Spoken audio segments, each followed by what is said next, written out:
بالله من الشيطان الرجيم بسم الله الرحمن الرحيم وإن امرأة خافت من بعلها نشوزا أو إعراضا فلا جناح عليهما أن يصلحا بينهما صلحا والصلح خير وأحضرت الأنفس الشح وإن تحسنوا وتتقوا فإن الله كان بما تعملون خبيرا.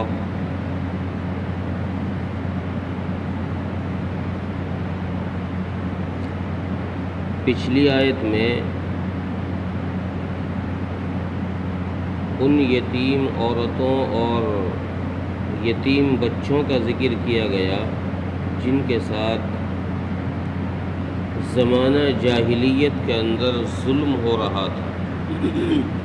اللہ تبارک و تعالیٰ نے ان کے لیے ایک حکم بیان فرمایا اور لوگوں کو متنبہ فرمایا کہ ان کا حق تمہاری وراثت میں بھی ہے اور ان کا حق میراث میں بھی ہے، اور اگر نکاح کرتے ہو ان سے تو پھر نکاح کی صورت میں جتنا مہر عام عورتوں کا ہوتا ہے اتنا ہی مہر ان کا بھی.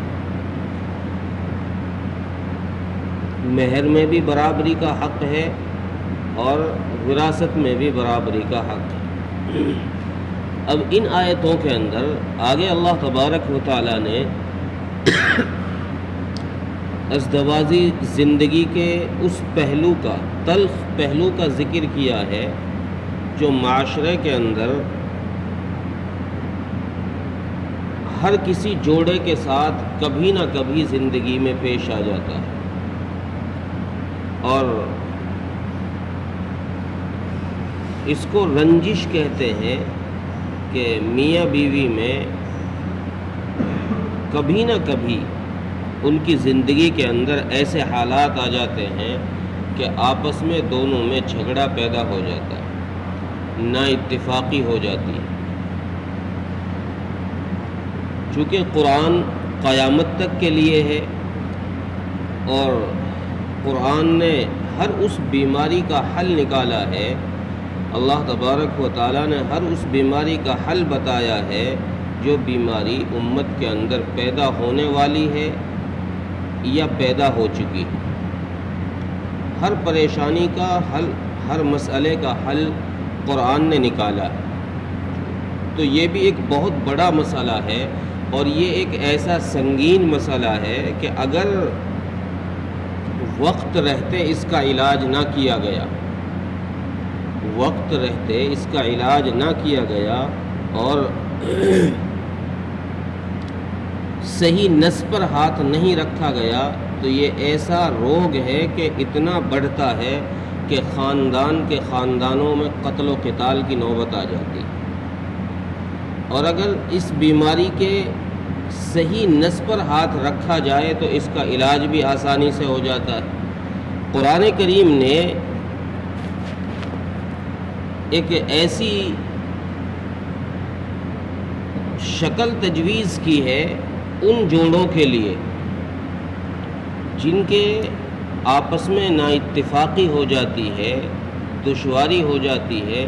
قرآن کریم نے پہلا طریقہ تو یہ بتایا ہے کہ آپس کے اندر صلح کر لیں.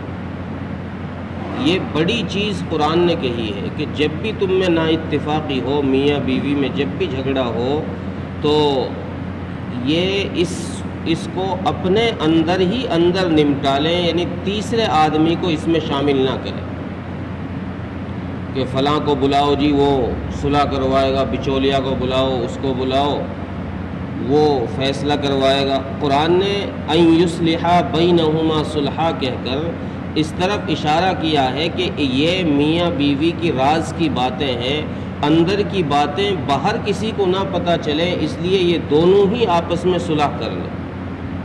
اب چاہے اس صلح کے لیے کسی ایک کو اپنا حق چھوڑنا پڑے. مثلا اگر عورت پسند نہیں ہے مرد کے، اس بات پر نا اتفاقی ہو رہی ہے اور مرد چاہتا ہے کہ میں دوسرا نکاح کر لوں کسی اچھی عورت سے، اب یہ عورت چاہتی ہے کہ مجھ کو طلاق بھی نہ ملے میں اسی کے ساتھ رہوں. تو قرآن یہ کہتا ہے کہ اس عورت کو اب چاہیے کہ یہ اپنا کچھ حق شوہر کی طرف معاف کر دے.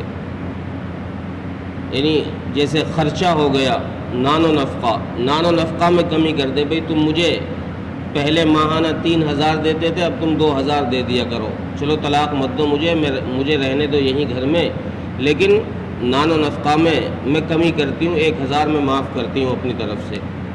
یا مہر کا جو مسئلہ تھا، میں اپنا آدھا مہر یا سارا مہر تمہیں معاف کرتی ہوں، تم مجھے طلاق مت دو، اپنے ساتھ رہنے دو. اور اسی طریقے سے کوئی بھی اپنا ایک حق شوہر کے لیے چھوڑ دے اور اس سے کہتے کہ تم دوسرا نکاح کر لو. چلو ٹھیک ہے، میں تمہارے پسند نہیں ہوں، یا میں بوڑھی ہو گئی ہوں، عمر زیادہ ہو گئی ہے، تو تم دوسرا نکاح کر سکتے ہو، لیکن مجھے طلاق نہ دو، مجھے اپنے ساتھ رہنے دو. اور اس ساتھ رہنے کے لیے صلح کے طور پر وہ اپنا کوئی حق معاف کر سکتی ہے، چھوڑ سکتی ہے کہ چلو یہ رہنے دو، یہ تم مجھے نہ دینا، لیکن اس کے بدلے میں تم مجھے طلاق بھی نہ دینا، اپنے ساتھ ہی رہنے دینا. تو قرآن کریم نے یہ بات ازدواجی زندگی کے لیے اس وقت کہی ہے کہ اگر نا اتفاقی ہو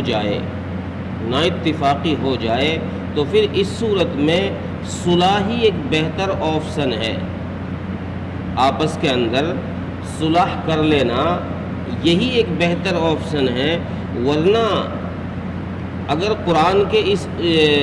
قرآن کے بتائے ہوئے اس طریقے پر عمل کیا جائے گا تو پھر قرآن یہ بات کہتا ہے کہ اگر تم میں صلح بھی نہیں ہو پا رہی ہے، آپس میں نا اتفاقی اتنی بڑھ گئی ہے کہ صلح بھی نہیں ہو پا رہی ہے، تو پھر ایسا کرو کہ اس کو طلاق دے دو. لیکن طلاق دینے کے وقت میں طلاق دینے کا انداز دشمنی والا نہیں ہونا چاہیے، عداوت والا نہیں ہونا چاہیے. یہ چونکہ تمہارے درمیان آپس میں نا اتفاقی اتنی بڑھ گئی ہے کہ تم صلح نہیں کرنا چاہتے، تو اب قرآن نے الگ رہنے کے لیے یہ ایک راستہ نکالا ہے کہ بھئی طلاق دے دو، تم الگ رہو وہ الگ رہے. لیکن اس طلاق دینے میں ایسا انداز، ایسا لب و لہجہ، ایسا طریقہ نہیں ہونا چاہیے کہ پھر تمہاری طلاق دینے کے بعد بھی دشمنی ایسی کھڑی ہو جائے کہ تم ایک دوسرے کو آنکھوں دیکھنا پسند نہ کرو. تم ایسی دشمنی کھڑی کر دو اور ایسی دشمنی بڑھا دو کہ تم طلاق دینے کے بعد ایک دوسرے کے مرنے مارنے پر تلاؤ. نہیں، بلکہ طلاق اس انداز سے دو کہ آپس میں نا اتفاقی نہ بڑھے، رشتہ داریاں وہ دشمنی میں نہ بدلیں. جو پہلے تمہاری رشتہ داریاں تھی وہ رشتہ داریاں پیار محبت کے ساتھ ہی اس معاملے کو رفع دفع کرا لیں. اور چونکہ قرآن نے ایک بات یہاں اور کہی، وَأُحْضِرَتِ الْأَنفُسُ الشُّحَّ، کہ ہر نفس کے اندر، ہر انسان کے اندر بخل تو بھرا پڑا. کوئی جب تم صلح کرنا چاہو گے تو اگر اپنا کوئی حق عورت معاف کرے گی مرد کے لیے تو صلح کرنے میں آسانی ہوگی. صلح اس وقت نہیں ہوتی ہے جب عورت بھی اپنا پورا حق لینا چاہتی ہے، مرد بھی اپنا پورا حق لینا چاہتا ہے. اب صلح نہیں ہوگی. صلح کرنے کے لیے قرآن نے کہا ہے کہ اپنے اندر کا جو بخل ہے، جو تم چھوڑنا نہیں چاہتے یا دینا نہیں چاہتے کسی کو کچھ، اس اندر کے بخل کو کم کرنا پڑے گا. اندر کا بخل کم ہوگا تو پھر تم کسی دوسرے کو اپنی چیز، اپنا حق دینے کے لیے تیار ہوگے. جب تم کسی دوسرے کو اپنا حق دو گے تو پھر اس میں صلح کی شکل پیدا ہو جائے گی، صلح کی شکل نکل آئے گی. اور جب صلح کی شکل نکل آئے گی تو پھر تمہارا جو اختلاف ہے وہ ختم ہو جائے گا. اور اس معاملے کے لیے وَإِن تُحْسِنُوا وَتَتَّقُوا، جب تم صلح کر لو تو یہ صلح کرنا چونکہ نیکی کا کام ہے اور پرہیزگاری کا کام ہے. اللہ فرماتے ہیں کہ اس نیکی کے کام کو جو تم کر رہے ہو میں خوب جانتا ہوں، مجھے خبر ہے اس بات کی کہ یہ تم کس مصلحت کے لیے کر رہے ہو، اپنے کسی فائدے کے لیے کر رہے ہو یا صرف اللہ کو راضی کرنے کے لیے تم نے یہ کام کیا ہے، اس بات کا علم اللہ تبارک و تعالیٰ کو ہے۔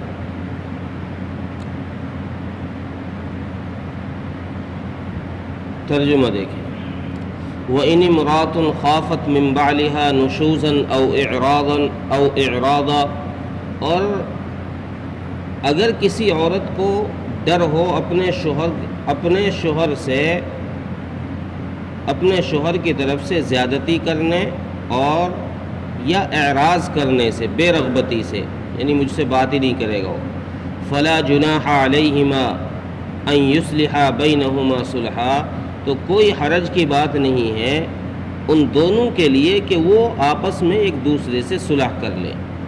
وَالصُّلْحُ خَيْرٌ، اور صلح ہی بہتر چیز ہے، صلح کر لینا ہی بہتر ہے۔ وَأُحْضِرَتِ الْأَنفُسُ الشُّحَّ، اور ہر طبیعت کے اندر بخل بھرا پڑا ہے، طبیعتوں میں بخل ہے۔